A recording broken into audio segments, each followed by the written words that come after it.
Dear friend, channel में आपका फिर से एक बार स्वागत है। आज का हमारा टॉपिक है the sexual harassment of women at work place act 2013। ये लॉ रिलेटेड टू वोमेन की सीरीज में एक बहुत ही इम्पोर्टेंट एक्ट है और स्टूडेंट्स के विशेष रिक्वेस्ट पे आज हम इसको इंक्लूड कर रहे हैं। देखिए इसमें आज हम क्या क्या कवर करने वाले हैं।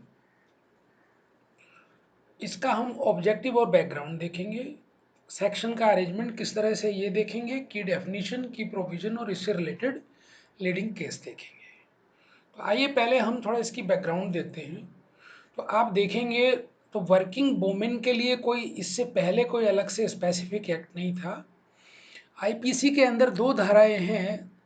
सेक्शन 354 जो outrage of modesty of women के बारे में बात करता है कि कोई किसी औरत को, लेडीज़ को अगर छेड़छाड़ करता है तो उस पर कौन सा सेक्शन लगाया जा सकता है, तो वो था सेक्शन 354।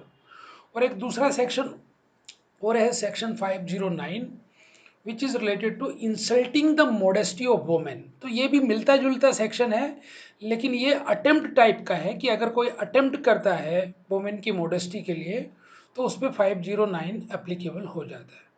लेकिन प्रोएक्टिवली वर्किंग वोमेन के लिए अगर वर्क प्लेस पे कोई छेड़छाड़ करता है तो उसके लिए प्रोएक्टिव कोई एक्ट नहीं था इसके पहले तक। तो राजस्थान में एक बहुत बड़ा इंसिडेंट हुआ था और जिससे रिलेटेड लीडिंग केस है Vishakha versus state of Rajasthan. उसके बाद सुप्रीम कोर्ट ने गाइडलाइन जारी की थी कि जब तक गवर्नमेंट कोई एक्ट नहीं बनाती है तो सभी स्टेट्स में वो गाइडलाइन फॉलो की जाएंगी जो एम्प्लॉयर पे लागू होती थी, जो वोमेन एम्प्लॉय की सेफ्टी के लिए लागू की गई थी। उसके बाद में 2013 में गवर्नमेंट ने ये एक्ट लेकर के आया और उसके बाद से वो वाली जो गाइडलाइन थी वो अभी आउटडेटेड हो गई है और ये एक्ट अभी एनफोर्समेंट में आ गया है। तो ये थी इसकी बैकग्राउंड। अभी इसमें अरेंजमेंट ऑफ सेक्शन किस तरह से है, तो इस हालांकि ये एक छोटा एक्ट है जिसके अंदर टोटल 30 सेक्शन है और टोटल 8 चैप्टर है। तो आपके सामने स्क्रीन पे इसका टोटल अरेंजमेंट दिया हुआ है। हम इसको रीड करने में टाइम स्पेंड नहीं करते, हम आगे चलते हैं और ये सारे के सारे एक एक करके हमारे कवर होने वाले हैं। तो सबसे पहले हम इसमें मेन इंपोर्टेंट डेफिनेशन देखते हैं। 3 इंपोर्टेंट डेफिनेशन मेन है, बाकी तो और रिलेटेड डेफिनेशन एक्ट से रिलेटेड है जो उतनी इंपोर्टेंट नहीं है। तो पहले हम देखेंगे एग्रीव्ड वोमेन। तो इस एक्ट के अकॉर्डिंगली एग्रीव्ड वोमेन वो वोमेन होगी चाहे वो किसी वर्क प्लेस पे एम्प्लॉयड हो या ना हो, लेकिन वर्क प्लेस पे जहाँ पे एम्प्लॉयर का वर्क प्लेस है वहाँ पे रिस्पोंडेंट ने उसके साथ में छेड़छाड़ किया है, कुछ कंप्लेंट उसकी आई है, तो वो अगर वो वोमेन कंप्लेंट करती है उस वर्क प्लेस पे किसी रिस्पोंडेंट के बारे में, चाहे वो वोमेन वहाँ पे एम्प्लॉयड हो या ना हो, वो रिस्पोंडेंट वहाँ पे एम्प्लॉयड हो या ना हो, तो ऐसे केस में जब वो वोमेन कंप्लेंट करेंगी तो वो एग्रीव्ड वोमेन इस एक्ट के अंतर्गत कंसिडर की जाएगी। दूसरा है सेक्शन 2E में डोमेस्टिक वर्कर। अभी इसमें डोमेस्टिक वर्कर भी सेक्सुअल हैरेसमेंट की कंप्लेंट कर सकते हैं, ये हम देखेंगे कि वो कहाँ कंप्लेंट करेंगे डिटेल में। लेकिन जहाँ तक डेफिनेशन का सवाल है, डोमेस्टिक वर्कर उस हाउस में काम करने वाली वोमेन होनी चाहिए। अगर वो काम करने वाली वोमेन नहीं है तो इस डेफिनेशन में नहीं आएगी। तो बेसिकली इसका पर्पज़ यही है कि जैसे हाउस होल्ड हेल्प होती है, मेड घर में काम करती है और उनके घर के ओनर उनके साथ में अगर सेक्सुअल हैरेसमेंट करते हैं तो उनको इस सेक्शन के इस एक्ट के अंतर्गत पनिशमेंट दिया जा सके, उसका मेन पर्पज़ ये है। तो डोमेस्टिक वर्कर का उस घर में एम्प्लॉयड होना बहुत ज़रूरी है इस एक्ट के अंतर्गत उसको प्रोविजन में पनिश करने के लिए। तीसरी बहुत ही इंपॉर्टेंट डेफिनेशन है यहाँ पे सेक्सुअल हैरेसमेंट की, सेक्शन 2N। तो जैसा कि आप जानते हैं कि सेक्सुअल हैरेसमेंट को डिफाइन करना एक बहुत ही मुश्किल काम है। हालांकि इस एक्ट में इन 5 बुलेट पॉइंट में इसको कवर करने का ट्राई किया गया है। तो फर्स्ट है, अगर कोई भी मेल पर्सन रिस्पोंडेंट कोई फिजिकल कांटेक्ट करता है या एडवांसमेंट करता है किसी वोमेन को, तो वो भी सेक्सुअल हैरेसमेंट की कैटेगरी में आएगा। दूसरा, अगर कोई सेक्सुअल फेवर के लिए डिमांड या रिक्वेस्ट करता है किसी वोमेन को, तो वो भी सेक्सुअल हैरेसमेंट के इक्वल होगी। और कोई मेकिंग सेक्सुअल कर रहा रिमार्क, अगर कोई ऐसे डायलॉग बोलता है जो सेक्सुअल कलर से मिक्स हो तो वो भी सेक्सुअल हैरेसमेंट होगा।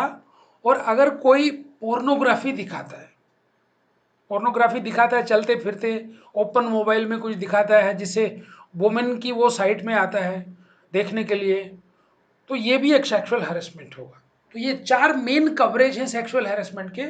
और पांचवा एक बहुत वाइड कवरेज भी दिया हुआ है कि अगर इनके अलावा कोई और अनवेलकम कंडक्ट ऐसा करेगा जो सेक्सुअल नेचर का होगा, चाहे वो फिजिकल हो, चाहे वो वर्बल हो, चाहे वो नॉन वर्बल हो, बॉडी लैंग्वेज से भी अगर कोई अनवेलकम कंडक्ट होगा सेक्सुअल नेचर का, तो वो भी सेक्सुअल हैरेसमेंट में कवर होगा। तो आपने देखा सेक्सुअल हैरेसमेंट की डेफिनेशन बहुत वाइड और बहुत ही कवरेज करने वाली है, जिसमें वुमेन से रिलेटेड अगर आप अ, किस तरह का भी सेक्सुअल हैरेसमेंट या सेक्सुअल फेवर या रिमार्क जैसा कुछ भी कोई रेस्पोंडेंट मेल पर्सन करता है तो वो सेक्सुअल हैरेसमेंट में कवर हो जाता है।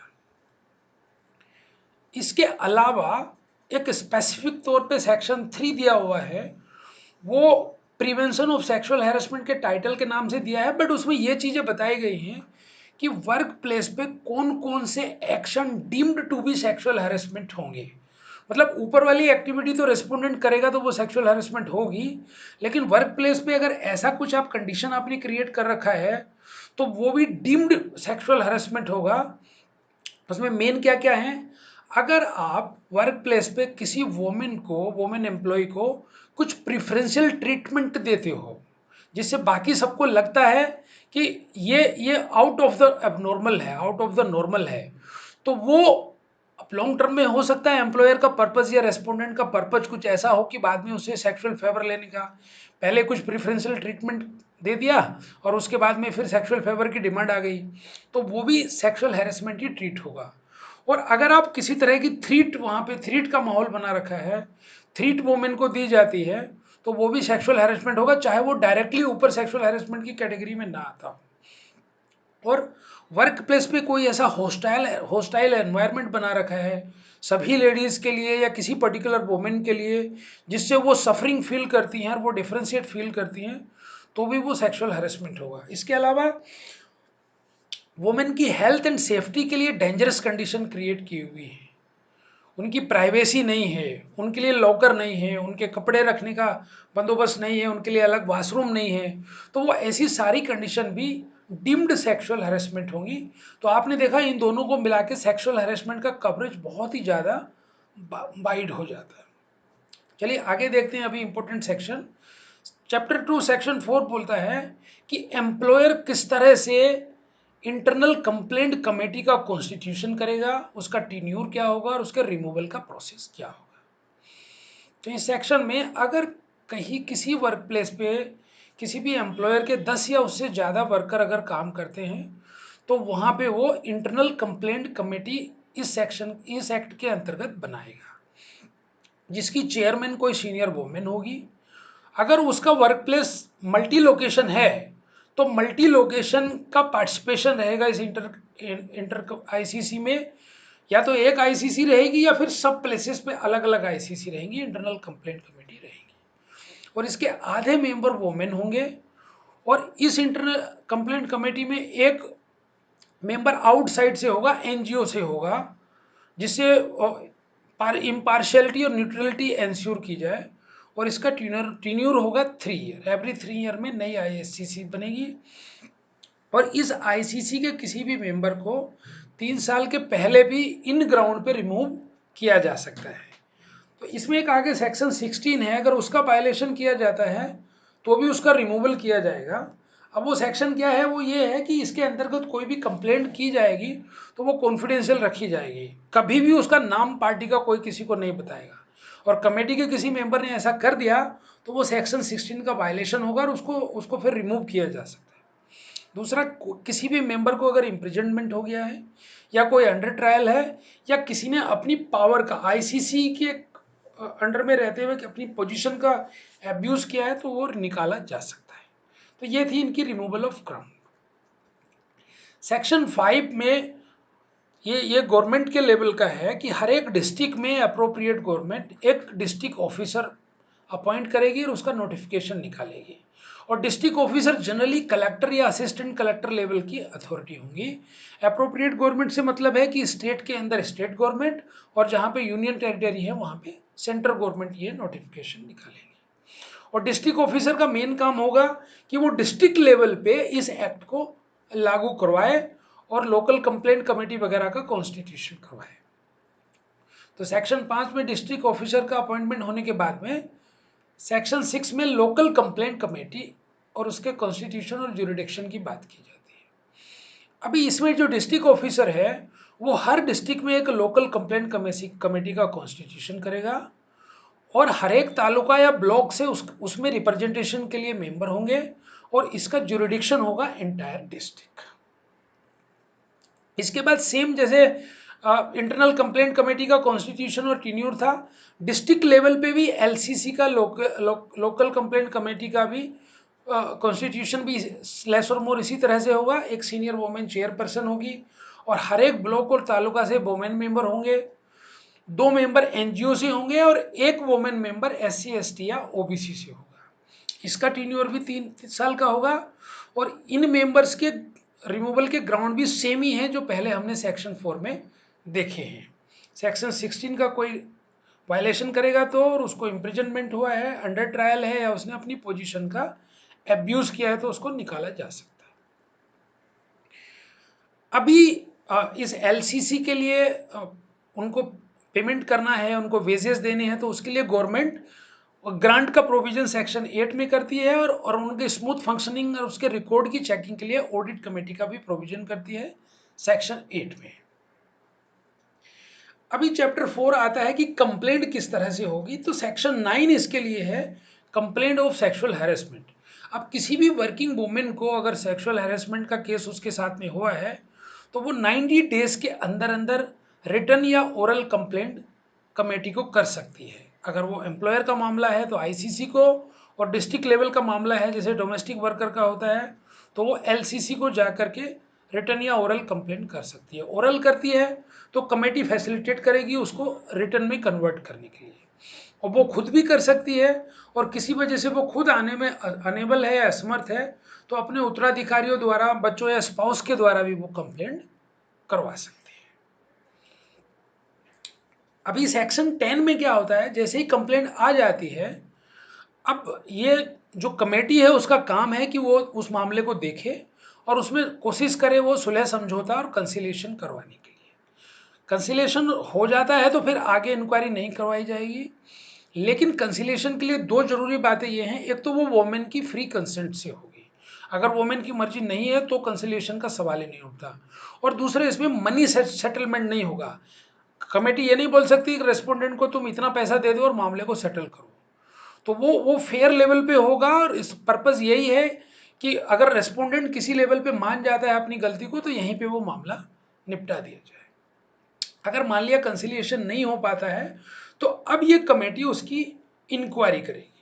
अभी वो आईसीसी है, मान लिया एम्प्लॉयर के वर्क प्लेस की है तो वो आईसीसी उसकी इंक्वायरी करेगी, और मामला डोमेस्टिक वर्कर की कंप्लेंट का है तो ये कमेटी पुलिस को पुलिस को इन्फॉर्म कर देगी, और सेक्शन 509 में अगर उनको लगता है इंक्वायरी करने के बाद में तो वो उसको रिकमेंड कर देगी कि 509 पे इस पर एक्शन लिया जाए।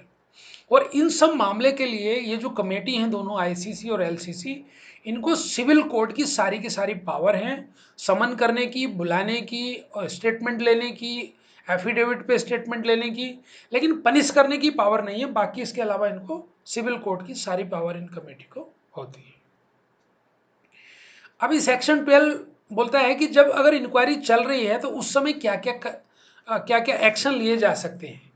तो ये वोमेन की रिक्वेस्ट पे है, वोमेन चाहे तो अपने आप को वहां से ट्रांसफर करवा ले या रेस्पोंडेंट को ट्रांसफर करवाने की रिक्वेस्ट दे दे, क्योंकि क्या होता है ना, जब किसी वर्क प्लेस पे कोई वोमेन कंप्लेंट करती है तो उसके लिए हॉस्टाइल एनवायरनमेंट हो जाता है, तो ये उसकी फैसिलिटी के लिए है। और चाहे तो वो वोमेन को 3 मंथ की, जब तक इंक्वायरी चल रही है 90 दिन के अंदर अंदर उसको एडिशनल पेड लीव वो मांग सकती है, और इसके अलावा दूसरा कोई रिलीफ भी जो प्रेस्क्राइब किया जाए वो भी उस एग्रीड वुमेन को दिया जा सकता है सेक्शन 12 के अंदर।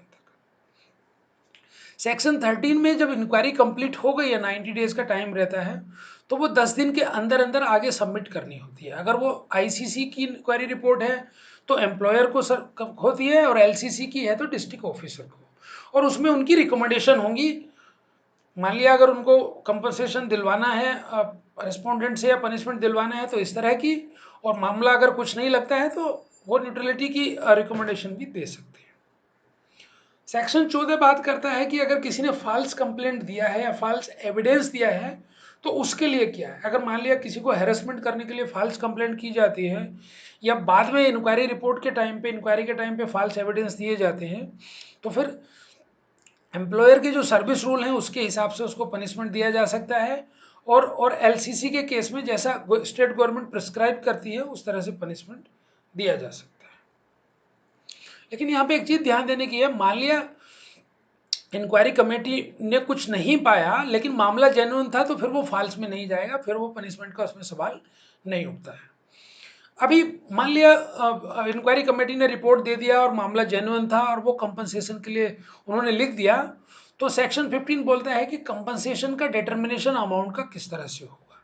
तो ओवरऑल मामले को देखते हुए वोमेन को कितनी सफरिंग हुई है, उसको कैरियर अपॉर्चुनिटी में कितना लॉस हुआ है, और मान लिया अगर उसको कोई चोट फीट लगी है तो उसको मेडिकल एक्सपेंसेस कितने खर्च हुए हैं, और इसके अलावा रेस्पोंडेंट साइड से कि उसका इनकम और स्टेटस क्या है, उसको देखते हुए या तो लमसम कंपनसेशन ऑर्डर हो सकता है या इंस्टॉलेशन में भी हो सकता है कि वो पे करेगा। और ऑर्डर देने के बाद अगर रेस्पोंडेंट कंपनसेशन पे नहीं करता है तो डिस्ट्रिक्ट ऑफिसर उस मनी को as a arrear of land revenue recover कर सकता है उसकी प्रॉपर्टी से। रेस्पोंडेंट की जो प्रोसीजर होता है एरियर ऑफ लैंड रेवेन्यू को रिकवर करने का, कुड़की करने का, जिसको बोलते हैं ना, कुड़की करके जमीन बेच के पैसा लेती है गवर्नमेंट। सेक्शन 16 है prohibition of publication of content.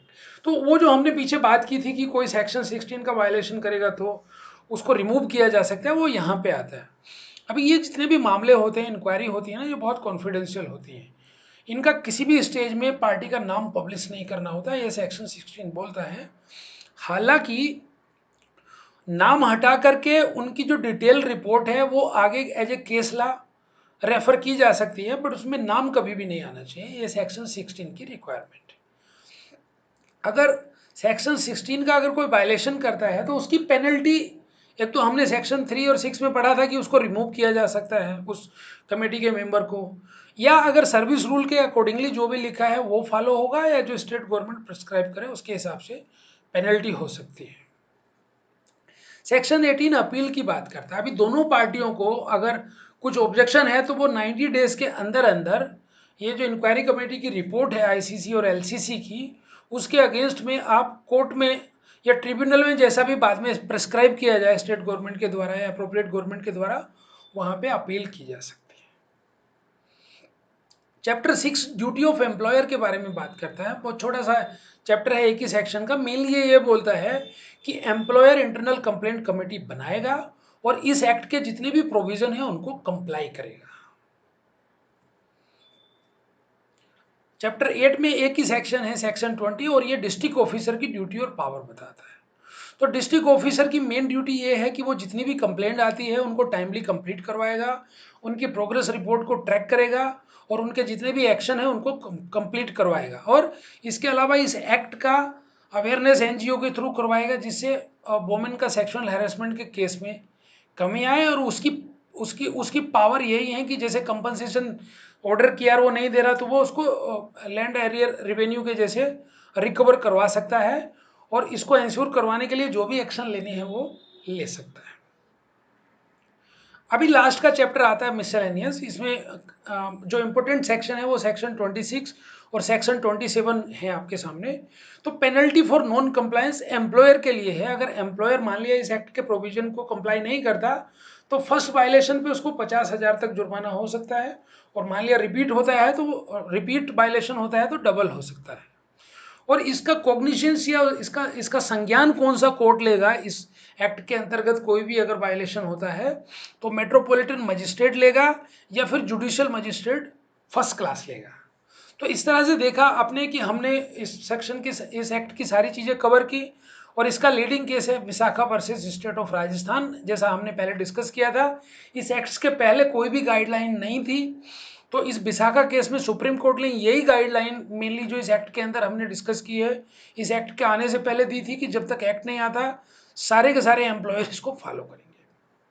तो ये इस लीडिंग केस लॉ में बताया गया था, लेकिन जब गवर्नमेंट ने ये एक्ट बना दिया तो अब वो गाइडलाइन ऑब्सोलीट हो गई है। मुझे उम्मीद है ये सारे प्रोविजंस जो हमने इसमें कवर किए हैं आपको समझ में आए होंगे। अगर इससे रिलेटेड आपका और कोई डाउट है तो प्लीज़ आप कमेंट्स बॉक्स में लिखिए, मुझे प्रसन्नता होगी उसको रिप्लाई करने के लिए। और आपको ये हमारा प्रयास अच्छा लगा है तो आप लाइक कीजिए और अपने फ्रेंड को सब्सक्राइब कीजिए और कमेंट कीजिए। Thank you very much.